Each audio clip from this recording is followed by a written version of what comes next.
Selamat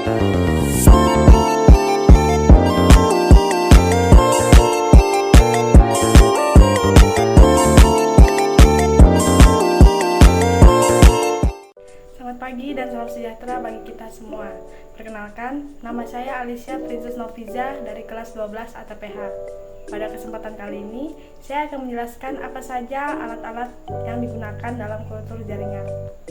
Kultur jaringan yaitu membudidayakan suatu jaringan tanaman menjadi tanaman kecil yang mempunyai sifat seperti induknya dalam jumlah yang banyak dan dalam waktu yang singkat. Perbanyakan tanaman dengan sistem kultur jaringan dilaksanakan di dalam laboratorium yang bersih dan steril. Pertama adalah timbangan analitik. Jenis timbangan ini digunakan untuk menimbang satuan yang sangat kecil minimal 4 angka di belakang koma. Timbangan analitik ini dibutuhkan untuk memenuhi kebutuhan akan mikronutrien dan hormon yang memiliki ukuran sangat kecil dalam skala miligram. Laminar Air Flow atau LAF merupakan pemotong eksplan. Fungsi dari alat lab kultur jaringan ini adalah membantu melakukan penanaman dan subkulturan. Alat ini harus selalu steril dan bebas dari kotoran seperti debu. Jenis alat lab kultur jaringan selanjutnya NCAS adalah alat untuk penanaman, pemotongan eksplan dan juga subkultur. Fungsinya memang sama dengan laminar air flow tetapi harganya lebih murah. Oleh karena itu NCAS lebih banyak digunakan dibandingkan dengan laminar air flow pada lab kultur jaringan di Indonesia. Autoclave adalah alat yang digunakan untuk sterilisasi alat dan medium kultur jaringan.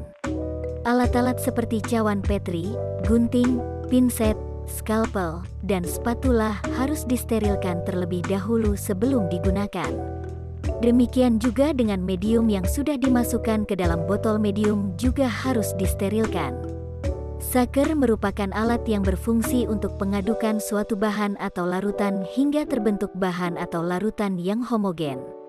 Magnetic stirrer merupakan alat yang digunakan untuk mengaduk dan memanaskan suatu bahan atau senyawa saat melakukan proses pembuatan medium.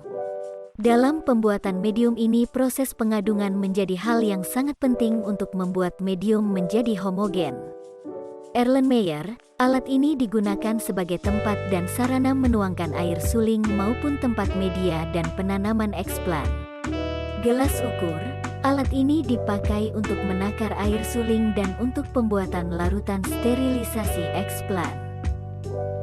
Cawan Petri dish difungsikan untuk pembiakan bakteri dalam mikrobiologi, sebagai alat penimbang sampel, untuk mengeringkan bahan sampel. Pada kultur jaringan cawan Petri dish digunakan untuk wadah tempat memotong-motong eksplan. Pengaduk kaca, alat ini digunakan untuk mengaduk bahan kimia atau agar-agar saat membuat medium agar mudah larut. Pipet tetes, digunakan untuk mengambil koh atau HCl untuk menetralkan pH. Pinset, digunakan untuk memegang atau mengambil irisan eksplan atau menanam eksplan. Skalpel, digunakan untuk mengiris bahan isolasi protoplas karena membutuhkan irisan yang sangat tipis.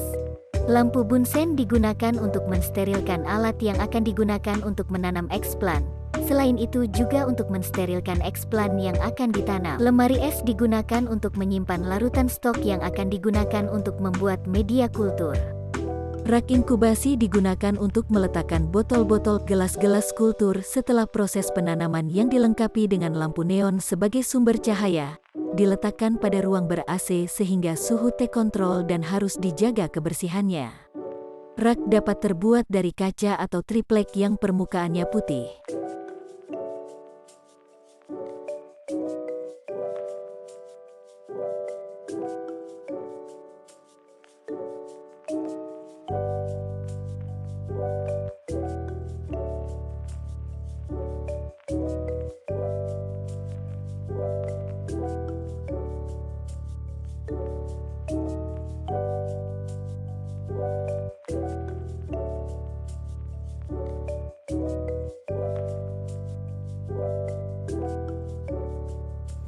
Setelah menonton video tersebut, kita akan lebih mengetahui tentang alat-alat yang digunakan serta fungsinya dalam kultur jaringan. Itu saja yang dapat saya sampaikan. Sekian dan terima kasih. Selamat pagi dan salam sejahtera bagi kita semua.